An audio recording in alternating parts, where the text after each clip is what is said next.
സകല മാനവരാശിയുടെയും രക്ഷയ്ക്കായി ക്രൂശിൽ തറയ്ക്കപ്പെട്ട് 3-ാം ദിവസം ഉയർത്തെഴുന്നേറ്റ യേശുക്രിസ്തുവിൻ്റെ സ്നേഹവും സമാധാനവും സന്തോഷവും എന്നെ ശ്രവിക്കുന്ന എല്ലാവർക്കും നേർന്നുകൊണ്ട് വചനം നിൻ വചനം എന്ന ഈ എളിയ ശുശ്രൂഷയിലേക്ക് നിങ്ങളെ ഓരോരുത്തരെയും സ്വാഗതം ചെയ്യുന്നു.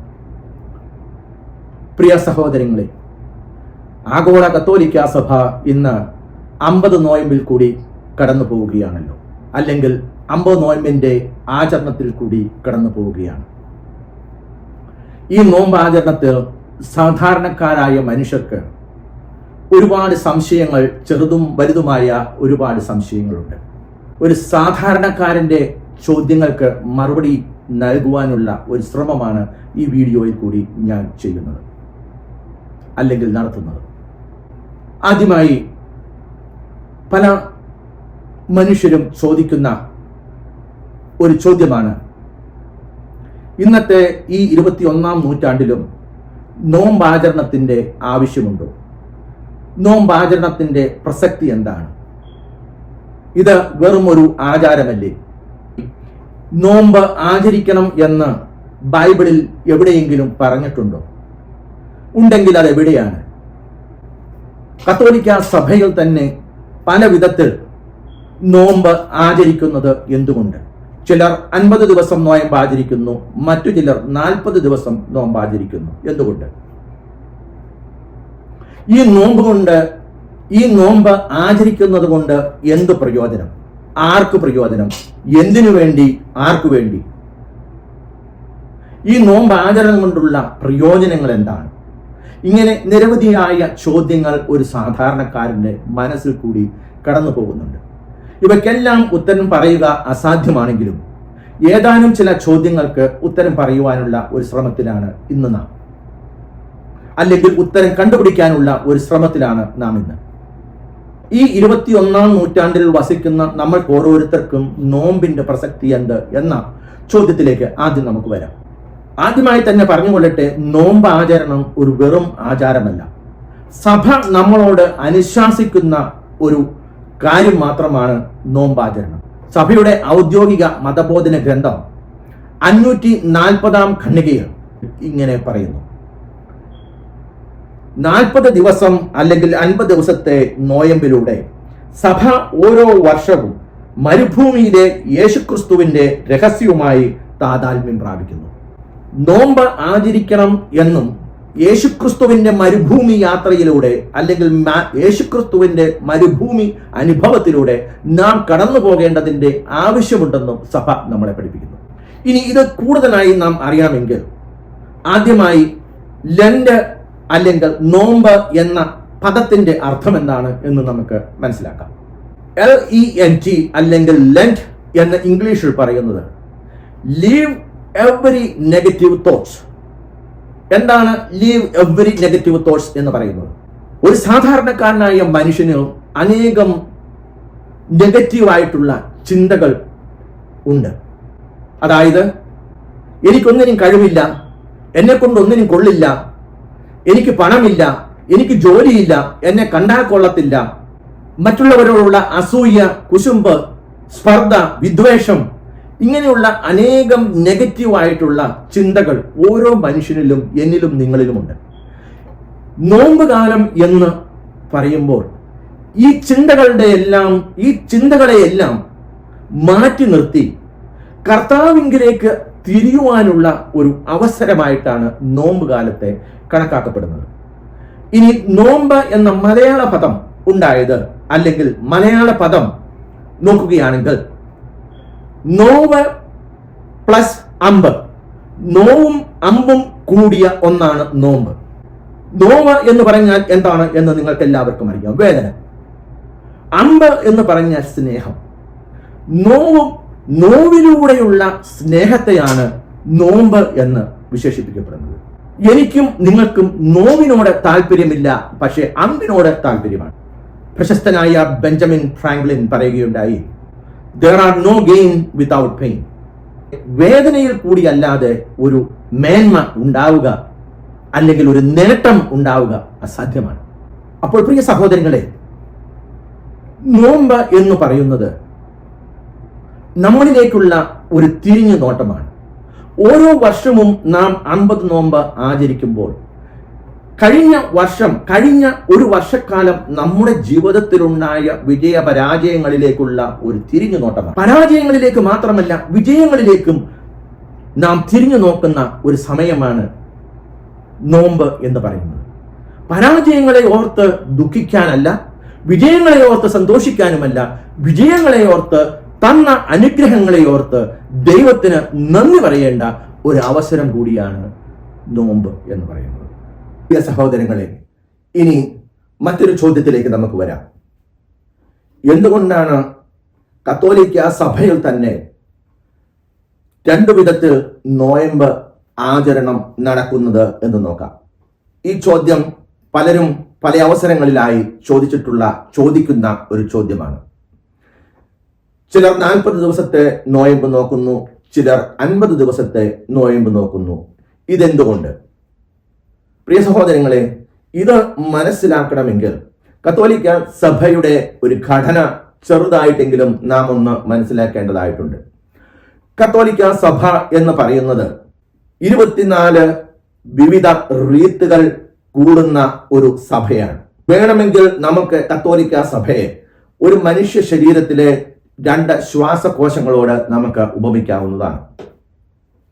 ഒരു സൈഡിൽ ലത്തീൻ കത്തോലിക്ക സഭയും മറുവശത്ത് പൗരസ്ത്യ കത്തോലിക്ക സഭയും, eastern Catholic church and western Catholic church.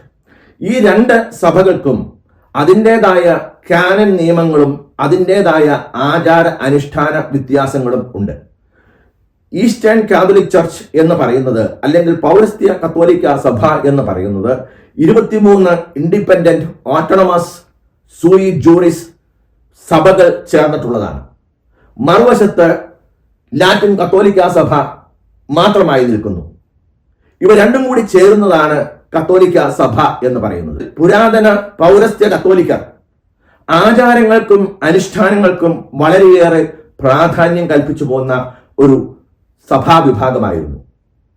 അതുകൊണ്ട് തന്നെയാണ് അവരുടെ ആചാര അനുഷ്ഠാനങ്ങളിലും വ്യത്യാസങ്ങൾ ഉണ്ടായിരുന്നത്. ഈ 23 സൂയി ജോറിസ് സഭകൾ അല്ലെങ്കിൽ റീത്തുകൾ ചേരുന്ന പൗരസ്ത്യ കത്തോലിക്ക സഭ 50 ദിവസത്തെ നോയമ്പ് നോക്കുമ്പോൾ ലാറ്റിൻ കത്തോലിക്ക സഭ 40 ദിവസത്തെ നോയമ്പ് നോക്കുന്നു. അനുസ്മരണം ഒന്നു തന്നെയാണ്. കർത്താവിന്റെ പീഡാനുഭവ ചരിത്രങ്ങളിലൂടെ കടന്നു പോകുന്ന, കർത്താവിന്റെ രക്ഷാകര ചരിത്രങ്ങളിൽ കൂടി കടന്നു പോകുന്ന, പീഡാനുഭവ ചരിത്രത്തിൽ കൂടി കടന്നു പോകുന്ന നോമ്പാചരണവും ഉപവാസവും. നമ്മുടെ കർത്താവായ യേശുക്രിസ്തു 40 ദിവസം മരുഭൂമിയിൽ പരീക്ഷിക്കപ്പെട്ടതിന്റെ ഓർമ്മ. ഇത് തന്നെയാണ് 2 സഭകളും, 2 പൗരസ്ത്യ കത്തോലിക്ക സഭയും പാശ്ചാത്യ കത്തോലിക്ക സഭയും അനുഷ്ഠിച്ചു പോരുന്നത്.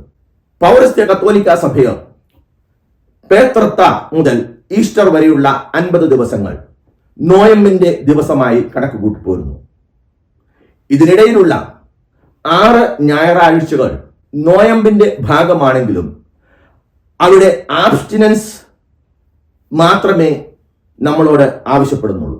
ആബ്സ്റ്റിനൻസ് എന്ന് പറഞ്ഞാൽ 3 വെജിറ്റേറിയൻ മീൽസ് ഒരു ദിവസം നമുക്ക് കഴിക്കുവാനുള്ള അധികാരമുണ്ട്, അവകാശമുണ്ട്. ഇനി പേത്രത്ത സൺഡേയും ഈസ്റ്റർ സൺഡേയും ഫീസ്റ്റ് ഡേയ്സ് എന്ന ഗണത്തിലാണ് പൗരസ്ത്യ കത്തോലിക്ക സഭ ഉൾപ്പെടുത്തിയിരിക്കുന്നത്. അതുപോലെ തന്നെ ദുഃഖ വെള്ളിയാഴ്ചയും ശനിയാഴ്ചയും പാസ്കൽ ഡേയ്സ് എന്നാണ് അറിയപ്പെടുന്നത്. ഇവയെല്ലാം കൂടി 10 ദിവസം കൂടുതൽ പൗരസ്ത്യ കത്തോലിക്ക സഭ നോമ്പ് ആചരണത്തിന് പ്രാധാന്യം കൊടുത്തുകൊണ്ട് നോമ്പാചരണത്തിലേക്ക് കടക്കുന്നു. എന്നാൽ പാശ്ചാത്യ കത്തോലിക്ക സഭ 40 ദിവസത്തെ നോമ്പാചരണമേ അവർ നടത്തുന്നുള്ളൂ. യഥാർത്ഥത്തിൽ 46 ദിവസം വിഭൂതി ബുധൻ മുതൽ നോമ്പിന്റെ ഈസ്റ്റർ സൺഡേ വരെ 46 ദിവസങ്ങൾ ഉണ്ടെങ്കിൽ പോലും പാശ്ചാത്യ കത്തോലിക്ക സഭയിൽ അല്ലെങ്കിൽ ലത്തീൻ കത്തോലിക്ക ക്രമം അനുസരിച്ച് 6 സൺഡകളെ നോമ്പാചരണത്തിൽ നിന്ന് മാറ്റി നിർത്തിയിരിക്കുകയാണ്. അന്ന് നോമ്പ് ആചരിക്കണമെന്ന് അവർ നിഷ്കർഷിക്കുന്നില്ല. അതുകൊണ്ട് 46 ദിവസത്തിൽ നിന്ന് 6 സൺഡേകൾ, ഞായറാഴ്ചകൾ മാറ്റി നിർത്തി ബാക്കിയുള്ള 40 ദിവസമാണ് ലത്തീൻ കത്തോലിക്ക സഭ നോമ്പായി ആചരിക്കുന്നത്. എന്നാൽ പൗരസ്ത്യ കത്തോലിക്ക സഭ ഈ 40 ദിവസവും പിന്നീടുള്ള 10 ദിവസവും കൂടി, അതായത് പേത്രത്ത മുതൽ വിഭൂതി തിങ്കളാഴ്ച മുതൽ ഈസ്റ്റർ സൺഡേ വരെയുള്ള 50 ദിവസങ്ങളും നോമ്പാചരണത്തിന്റെ ഭാഗമായി കണക്കാക്കുന്നു. ചുരുക്കി പറഞ്ഞാൽ പൗരസ്ത്യ കത്തോലിക്ക സഭയായാലും പാശ്ചാത്യ കത്തോലിക്ക സഭയായാലും യഥാർത്ഥത്തിൽ നമ്മൾ അനുശാസിക്കുന്നത്, അനുസ്മരിക്കുന്നത്, ആചരിക്കുന്നത് കർത്താവിൻ്റെ 40 ദിവസത്തെ പീഡാനുഭവം, കർത്താവിൻ്റെ 40 ദിവസത്തെ മരുഭൂമിവാസത്തെയാണ്. ഇങ്ങനെ ബൈബിളിൽ നിരവധിയായ സ്ഥലങ്ങളിൽ ഈ 40 എന്ന സംഖ്യയ്ക്ക് പ്രാധാന്യം കൊടുക്കുന്നുണ്ട്. ആദ്യമായി യേശുക്രിസ്തുവിൻ്റെ 40 ദിവസത്തെ മരുഭൂമിവാസം. നോവായുടെ കാലത്ത് 40 രാവും പകലും മഴ പെയ്തു എന്ന് നമുക്കറിയാം. മോശ 40 ദിവസം സിനായ് മലയിൽ പ്രാർത്ഥിച്ചതായി നമുക്കറിയാം. ദൈവം 40 ദിവസം നിനവേ നിവാസികൾക്ക് റിപ്പന്റ് ചെയ്യുവാനായി, മനസ്തപിക്കുവാനായി സമയം കൊടുത്തതായി നമുക്ക് ബൈബിളിൽ കാണാം. യേശുക്രിസ്തു ഉദ്ധിതനായതിനു ശേഷം 40 ദിവസങ്ങൾക്ക് ശേഷമാണ് സ്വർഗാരോഹണം ചെയ്തത് എന്ന് നമുക്കറിയാം. ചുരുക്കത്തിൽ പറഞ്ഞാൽ പ്രിയ സഹോദരങ്ങളെ, നമ്മുടെ നെറ്റിയിൽ കുരിശ് വരച്ചുകൊണ്ട് നമ്മളെ ഓർമ്മിപ്പിക്കുന്നത് മറ്റൊന്നുമല്ല, മനുഷ്യ നീ മണ്ണാകുന്നു, മണ്ണിലേക്ക് തന്നെ മടങ്ങുക. അതാണ് നമ്മളെ ഓർമ്മിപ്പിക്കുന്ന വിഭൂതി. വിഭൂതി എന്നാൽ ഞാൻ എവിടെ നിന്ന് വന്നു, എങ്ങോട്ട് പോകുന്നു എന്നതിൻ്റെ ഒരു അനുസ്മരണമാണ്. കർത്താവിലേക്ക് കൂടുതൽ അടുക്കുവാനുള്ള ഒരു അവസരമായി നോമ്പ് കാലത്തെ നാം കാണേണ്ടതായിട്ടുണ്ട്. പ്രിയ സഹോദരങ്ങളെ, നാം മറ്റെങ്ങോട്ടും പോകേണ്ട കാര്യമില്ല. ഇതിൻ്റെ ആവശ്യമുണ്ടോ എന്ന് ചോദിക്കുന്ന മനുഷ്യരോട് നിങ്ങളൊന്ന് പ്രകൃതിയിലേക്ക് തിരിഞ്ഞു നോക്കുക. നമ്മളെ പ്രകൃതി തന്നെ എന്താണ് നമ്മളെ പഠിപ്പിക്കുന്നത്? പ്രകൃതി കാലാകാലങ്ങളിൽ ഇല പൊഴിയുകയും പുതിയ തളിർപ്പുകൾ വരികയും പുതിയ തളിർപ്പുകളെ എതിരേൽക്കുകയും ചെയ്യുന്നത് നമുക്ക് കാണുവാൻ സാധിക്കും. ഈ വൃക്ഷങ്ങൾ ഇല പൊഴിക്കുന്നത് പോലെ, പാമ്പ് പഴം പൊഴിക്കുന്നത് പോലെ, പ്രിയ സഹോദരങ്ങളെ, നമ്മളിലുള്ള തിന്മയെയും നമ്മൾ എവിടെ നിന്ന് വന്നു, എവിടേക്ക് പോകുന്നു, നമ്മുടെ അവസ്ഥ എന്താണ് എന്ന് ചിന്തിക്കുവാനും കർത്താവിലേക്ക് കൂടുതൽ അടുക്കുവാനുമുള്ള ഒരു തിരിഞ്ഞുനോട്ടമാണ്. പേത്രത്ത എന്ന വാക്കിന്റെ അർത്ഥം തന്നെ തിരിഞ്ഞുനോട്ടം എന്നാണ്. അതുപോലും പലർക്കും അറിയത്തില്ല എന്നുള്ളതാണ് സത്യം. പേത്രത്ത എന്നാൽ പോത്തടിക്കുന്ന 4 സ്മോൾ അടിക്കുന്ന ദിവസമായിട്ടാണ് പേത്രത്തായെ പലരും കണക്ക് കൂട്ടുന്നത്. പ്രിയ സഹോദരങ്ങളെ, പേത്രത്ത എന്നാൽ തിരിഞ്ഞുനോട്ടം എന്ന് മാറ്റം. എന്തിലേക്കുള്ള തിരിഞ്ഞുനോട്ടമാണ്? നമ്മുടെ ജീവിതത്തിലേക്കുള്ള ഒരു തിരിഞ്ഞുനോട്ടം മാത്രമാണ് പേത്രത്ത എന്ന് ഉദ്ദേശിക്കുന്നത്. പേത്രത്ത അതിന്റെ യഥാർത്ഥ അർത്ഥത്തിൽ മനസ്സിലാക്കിക്കൊണ്ട് നമ്മുടെ ജീവിതത്തിലേക്ക് തിരിഞ്ഞു വരുവാനുള്ള, തിരിഞ്ഞു നോക്കുവാനുള്ള, വന്നുപോയ കുറ്റങ്ങളെ തിരുത്തി മുൻപോട്ട് പോയി കർത്താവിലേക്ക് കൂടുതൽ അടുക്കുവാനുള്ള ഒരു അവസരം മാത്രമാണ് നോമ്പുകാലം. എന്തുകൊണ്ട് 40 ദിവസം വന്നു, എന്തുകൊണ്ട് 50 ദിവസം വന്നു എന്ന് ചിന്തിച്ച് തലമുണ്ടാക്കേണ്ടതിന് പകരം യേശുക്രിസ്തുവിലേക്ക് തിരിഞ്ഞു നോക്കി യേശുക്രിസ്തുവിൽ കൂടി മാത്രമാണ് എൻ്റെ രക്ഷ എന്ന് മനസ്സിലാക്കിക്കൊണ്ട് ജീവിതത്തെ തെറ്റിപ്പോയ തെറ്റുകളെ തിരുത്തുവാനുള്ള ഒരു അവസരമായി ഈ നോമ്പ് കാലത്തെ മാറ്റുവാൻ നമുക്ക് കഴിഞ്ഞില്ലെങ്കിൽ ഈ പേത്രത്ത കൊണ്ടോ ഈ നോമ്പാചരണം കൊണ്ടോ ഒരു പ്രയോജനവുമില്ല. അതുകൊണ്ടാണ് നമ്മുടെ ഫ്രാൻസിസ് മാർപ്പാപ്പ പറഞ്ഞിട്ടുള്ളത്, the ultimate goal of fasting is to help each one of us to make complete gift to self to God. എന്താണ് മാർപ്പാപ്പ ഇതിൽ കൂടി നമ്മളെ അനുശാസിക്കുന്നത്? നോമ്പുകാലം എന്ന് പറയുന്നത് നമ്മളിലേക്കുള്ള ഒരു തിരിഞ്ഞുനോട്ടമാണ് ആയിട്ടും നമ്മളെ തന്നെ യേശുവിന് പൂർണ്ണമായിട്ട് സമർപ്പിക്കാനുമുള്ള ഒരു അവസരമാണ് എന്നാണ് ഫ്രാൻസിസ് മാർപ്പാപ്പ നമ്മളെ അനുശാസിക്കുന്നത്. ഇത് തന്നെയാണ് പ്രശസ്തനായ ഫുൾട്ടൻ ജഷീൻ നമ്മളോട് പറയുന്നത്. Unless there is a Good Friday in your life, there cannot be no Easter Sunday. ദുഃഖമില്ലാത്ത ഒരു ഈസ്റ്റർ എങ്ങനെയാണ് സഹോദരങ്ങളെ ഉണ്ടാവുക? ഇനി പലരും ചോദിക്കുന്ന മറ്റൊരു ചോദ്യമാണ്, എവിടെയാണ് ബൈബിളിൽ നിങ്ങൾ ഉപവസിക്കണം എന്ന് പറഞ്ഞിട്ടുള്ളത്? അനേക സ്ഥലങ്ങളിൽ ഉപവാസത്തെ പറ്റിയും ഉപവാസത്തിന്റെ മേന്മകളെ പറ്റിയും ഉപവസിക്കുന്നതിന്റെ ആവശ്യകതയെ സംബന്ധിച്ചും പറയുന്നുണ്ടെങ്കിലും എല്ലാ കാര്യങ്ങളും ഇവിടെ പറയുവാൻ സമയമില്ലാത്തത് കൊണ്ട് ബൈബിളിലെ ഒരു വചനം പറയുവാൻ ഞാൻ ആഗ്രഹിക്കുകയാണ്. അത് വിശുദ്ധ മത്തായിയുടെ സുവിശേഷം 6-ാം അധ്യായം 16 മുതൽ 18 വരെയുള്ള വാക്യങ്ങളിലാണ്. വചനം നമ്മളോട് ഇങ്ങനെ പറയുന്നു, നിങ്ങൾ ഉപവസിക്കുമ്പോൾ കപടനാട്യക്കാരെ പോലെ വിഷാദം ഭാവിക്കരുത്. നിങ്ങൾ ഉപവസിക്കുന്നുവെന്ന് അന്യരെ കാണിക്കുവാൻ വേണ്ടി അവർ മുഖം വികൃതമാക്കുന്നു. സത്യമായി ഞാൻ നിങ്ങളോട് പറയുന്നു, അവർക്ക് പ്രതിഫലം ലഭിച്ചു കഴിഞ്ഞു. എന്നാൽ നീ ഉപവസിക്കുന്നത് അദൃശ്യനായ പിതാവല്ലാതെ മറ്റാരും കാണാതിരിക്കുന്നതിന് ശിരസിൽ തൈലം പുരട്ടുകയും മുഖം കഴുകുകയും ചെയ്യുക. പ്രിയ സഹോദരങ്ങളെ, ഇവിടെ ബൈബിളിൽ കൃത്യവും വ്യക്തവുമായിട്ട് ഏത് കുഞ്ഞുങ്ങൾക്കും മനസ്സിലാകുന്ന രീതിയിലാണ് ഈ വചനം ഇവിടെ പറഞ്ഞിരിക്കുന്നത്. 17-ാം വാക്യം ഇങ്ങനെ നമ്മളോട് പറയുന്നു, എന്നാൽ നീ ഉപവസിക്കുന്നത് അദൃശ്യനായ പിതാവല്ലാതെ മറ്റാരും കാണാതിരിക്കുന്നതിന്.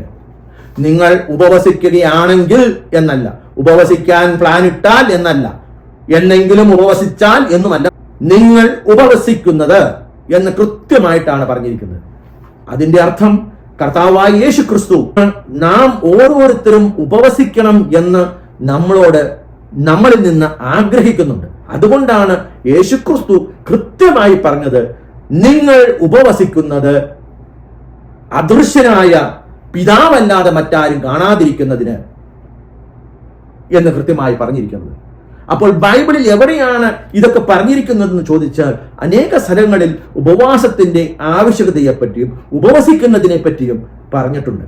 ഇനി ജോയൽ പ്രവാചകന്റെ പുസ്തകം 2-ാം അധ്യായം 12-ാം വാക്യത്തിൽ ഇങ്ങനെ നമ്മളോട് പറയുന്നുണ്ട്, കർത്താവ് അരുളി ചെയ്യുന്നു, ഇപ്പോഴെങ്കിലും ഉപവാസത്തോടും വിലാപത്തോടും നെടുവീർപ്പോടും കൂടെ നിങ്ങൾ പൂർണ്ണ ഹൃദയത്തോടെ എൻ്റെ അടുക്കലേക്ക് തിരിച്ചു വരുവിൻ.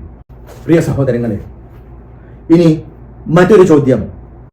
കർത്താവ് ഈശോ മിശിഹ കാൽവരിയ പീഡാസഹനങ്ങളെല്ലാം ഏറ്റുവാങ്ങി ക്രൂശിൽ മരിച്ച് ഉദ്ധിതനായവനല്ലേ? പിന്നെ എന്തിനാണ് വീണ്ടും ഒരു പീഡാസഹന അനുഭവത്തിൽ കൂടി മനുഷ്യൻ കടന്നു പോകേണ്ടത്? പ്രിയ സഹോദരങ്ങളെ, ഒരു സാധാരണക്കാരന്റെ ഭാഷയിൽ ഇതിനുത്തരം പറഞ്ഞാൽ തീർച്ചയായും എല്ലാ വർഷവും കർത്താവിൻ്റെ പീഡാസഹനത്തെ നാം അനുസ്മരിക്കാറുണ്ട്. വിശ്വാസികളെല്ലാം കുരിശിന്റെ വഴിയിൽ പങ്കെടുത്ത് ഉപവാസമെടുത്തും പ്രാർത്ഥനയിലും പങ്കുചേർന്നുകൊണ്ട് കർത്താവിൻ്റെ പീഡാസഹനത്തെ നാം അനുസ്മരിക്കാറുണ്ട്. ഇത് നോയമ്പ് കാലത്ത് നാം അനുസ്മരിക്കുന്ന ഒരു കാര്യമാണ്. എന്തിനാണ് ഇങ്ങനെ അനുസ്മരിക്കുന്നത് എന്ന് ചോദിച്ചാൽ, ഒരു സാധാരണക്കാരന്റെ ഭാഷയിൽ പറഞ്ഞാൽ, നാം എല്ലാ ദിവസവും ഭക്ഷണം കഴിക്കാറുണ്ട്. എന്നാൽ ഒരിക്കൽ ഭക്ഷണം കഴിച്ചതല്ലേ, പിന്നെ എന്തിനാണ് വീണ്ടും വീണ്ടും ഭക്ഷണം കഴിക്കുന്നത് എന്ന് ചോദിച്ചാൽ അതിൻ്റെ ഉത്തരം എന്തായിരിക്കും? അല്ലെങ്കിൽ അമേരിക്കയിൽ താമസിക്കുന്ന ഒരു വ്യക്തിക്കറിയാം, എല്ലാ പ്രൊഫഷണൽ ആയിട്ടുള്ള ആളുകളും അവരുടെ ലൈസൻസ് റിന്യൂ ചെയ്യേണ്ടതായിട്ടുള്ള ആവശ്യമുണ്ട്. എല്ലാ വർഷവും അവർ സാധാരണയായി CU കോഴ്സുകൾ എടുക്കുകയും അവരുടെ ലൈസൻസ് റിന്യൂ ചെയ്യുകയും ചെയ്യാറുണ്ട്. എന്തിനാണ് ഇങ്ങനെ ലൈസൻസ് റിന്യൂ ചെയ്യുന്നത്? ഒരിക്കൽ ലൈസൻസ് എടുത്തതല്ലേ, പിന്നെ എന്തിനാണ് വീണ്ടും വീണ്ടും ലൈസൻസ് റിന്യൂ ചെയ്തുകൊണ്ടിരിക്കുന്നത്?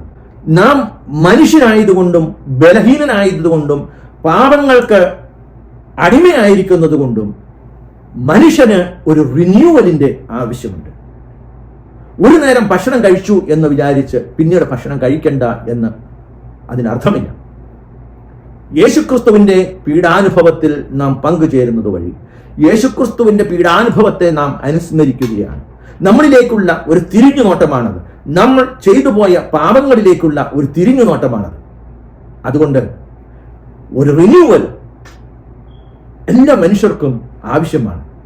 നോമ്പ് എന്ന് പറയുന്നത് കർത്താവിനോട് കൂടുതൽ അടുക്കുവാനുള്ള അവസരമായിട്ടാണ് സഭ നമ്മളെ പഠിപ്പിക്കുന്നത്. ഈ നോമ്പാചരണത്തിൽ കൂടിയാണ് നമ്മൾ സഭയോടും കർത്താവിനോടും കൂടുതൽ അടുക്കുവാൻ ഇടയാകുന്നത്. അതുമാത്രമല്ല, വിശുദ്ധ പൗലോസ് ശ്ലീഹ കൊലോസ്യർക്കാർക്ക് എഴുതിയ ലേഖനം 1-ാം അധ്യായം 24-ാം വാക്യത്തിൽ ഇങ്ങനെ പറയുന്നുണ്ട്, നിങ്ങളെ പ്രതിയുള്ള പീഡകളിൽ ഞാൻ സന്തോഷിക്കുന്നു.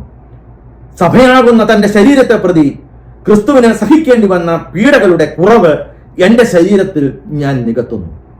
എന്താണ് ഈ വാക്യം നമ്മളോട് പറയുന്നത്? കർത്താവായ യേശുക്രിസ്തു പീഡ അനുഭവിച്ചു, മരിച്ചു, 3-ാം ദിവസം ഉയർത്തെഴുന്നേറ്റു എന്ന് നമുക്കറിയാം. പിന്നെ എന്താണ് പൗലോസ് ശ്ലീഹ തന്റെ ശരീരത്തിൽ പീഡ അനുഭവിക്കുന്നു എന്ന് പറയുവാൻ കാരണം? പ്രിയ സഹോദരങ്ങളെ, കർത്താവ് ഈശോ മിശിഹ ക്രൂശിൽ അനുഭവിച്ച പരിഹാര ബലിയുടെ ഗുണങ്ങൾ, യോഗ്യതകൾ സ്വീകരിക്കുന്നതിൽ, നാം ഓരോരുത്തരും സ്വീകരിക്കുന്നതിൽ നമുക്ക് വീഴ്ച പറ്റിയിട്ടുണ്ട്. അത് യഥാർത്ഥമായ രീതിയിൽ, വേണ്ട രീതിയിൽ ഈ കുരിശുമരണത്തിന്റെ, ഈ പീഡാസഹനത്തിന്റെ യോഗ്യതകൾ, ഗുണങ്ങൾ നമ്മൾ സ്വീകരിച്ചിട്ടില്ലാത്തത് കൊണ്ട്, അല്ലെങ്കിൽ നമ്മുടെ ജീവിതത്തിൽ വീഴ്ചകൾ വരുത്തിയത് കൊണ്ട് ക്രിസ്തുവിന്റെ പീഡാസഹനത്തിൽ നാം പങ്കുചേരേണ്ടതായിട്ടുണ്ട്.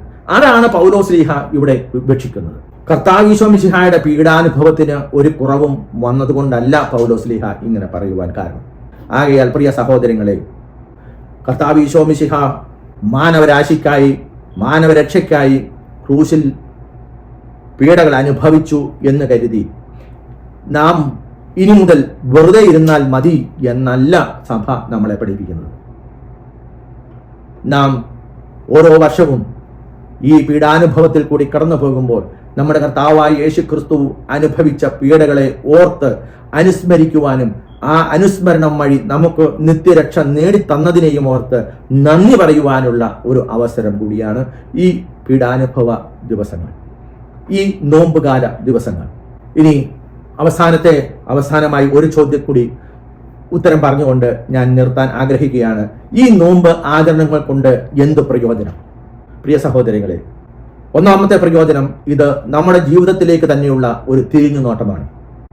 ഇത് നമ്മുടെ കുറവുകളെ മനസ്സിലാക്കുവാനും, നാം എവിടെ നിന്ന് വന്നു, എങ്ങോട്ട് പോകുന്നു, നമ്മുടെ ജീവിതത്തിന്റെ ഉദ്ദേശം എന്താണ് എന്ന് മനസ്സിലാക്കുവാനും കൂടിയുള്ള ഒരു അവസരമായിട്ട് ഈ നോമ്പ് കാലത്തെ നാം കാണേണ്ടതായിട്ടുണ്ട്.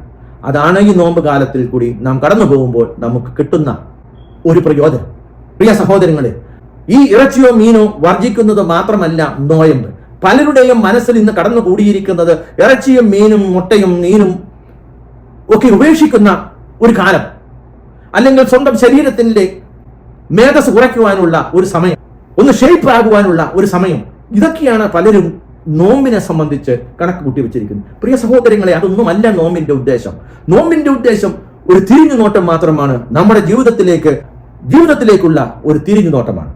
എല്ലാ മനുഷ്യനായി ജനിച്ചിട്ടുള്ള എല്ലാ മനുഷ്യരുടെ മനസ്സിലും ഒരു മരുഭൂമിയുണ്ട്, ഒരു മരുഭൂമി അനുഭവമുണ്ട്. ഈ മരുഭൂമി അനുഭവത്തെ, ഒരു ശുഷ്കതയെ, ഒന്നുമില്ലായ്മയെ കണ്ടുപിടിക്കുന്ന ഒരു സമയമാണ് നോമ്പ് കാലം. ഒരു മരുഭൂമി അനുഭവത്തിൽ കൂടി കടന്നു പോകാത്ത ഒരു മനുഷ്യജന്മവും ഈ ലോകത്തിലില്ല. അപ്പോൾ നമ്മുടെ മരുഭൂമി എവിടെയാണ്? ആ മരുഭൂമിയിൽ നമ്മുടെ ജീവിതം എങ്ങനെയാക്കി തീർക്കണം? ആ മരുഭൂമി അനുഭവത്തിൽ നിന്ന്, ഈ മരുഭൂമി അനുഭവത്തിൽ നിന്ന് നാം എങ്ങനെ പുറത്തു വരണം? പുറത്തു വരാനുള്ള മാർഗം യേശുക്രിസ്തുവിലേക്കുള്ള ഒരു തിരിഞ്ഞുനോട്ടവും യേശുക്രിസ്തുവിലേക്കുള്ള ഒരു അടുപ്പവും മാത്രമാണ് എന്ന് നമ്മളെ മനസ്സിലാക്കി തരുന്ന ഒരു കാലഘട്ടമാണ് നോമ്പ് എന്ന് പറയുന്നത്. ഇത് നമ്മളെ വിശ്വാസം വർദ്ധിപ്പിക്കുവാനായിട്ട് നമ്മളെ സഹായിക്കുന്നു. ഒരുപക്ഷെ കഴിഞ്ഞുപോയ കാലങ്ങളിൽ ദൈവത്തിൽ നിന്ന് നാം ഏതെങ്കിലും കാരണങ്ങൾ കൊണ്ട് അകന്നു പോയിട്ടുണ്ടായിരിക്കാം.